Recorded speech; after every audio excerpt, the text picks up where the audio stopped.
breath, and the hind will tell us how we're going to get there. We joke in some ways that horses are pretty simple, that they either really like something or they don't. So it's a little bit easier to sort of understand how they feel. They either want to go towards something or they want to get away from it, as we saw even with that example of kind of annoying. Also, the emotional indicator for the hind puppeteer is the tail. The tail is a very important part of the horse also, because it adds to the emotion of how Joey is feeling. A head puppeteer and a hind puppeteer often work together so that we can tell by a raised tail and a raised head that Joey may be feeling a bit anxious. And that also transfers into the breath again.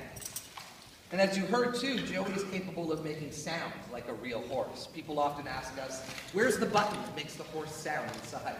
But really, that again is the responsibility of all three puppeteers working together. The lung capacity of a horse is about the size of 3 people, so it really does take all 3 performers working together to make those sounds. It was something that we studied a lot to make sure I don't get behind you. What else is really fascinating about Joey and Topboard and all our puppets in the show is they're all handmade in South Africa by a company called Handspring. So again, there's nothing overly mechanical about Joey. People often ask, you know, is he a robot and how does it work exactly? But what's so fascinating with them is that it's all handmade of cane wood and very simple materials.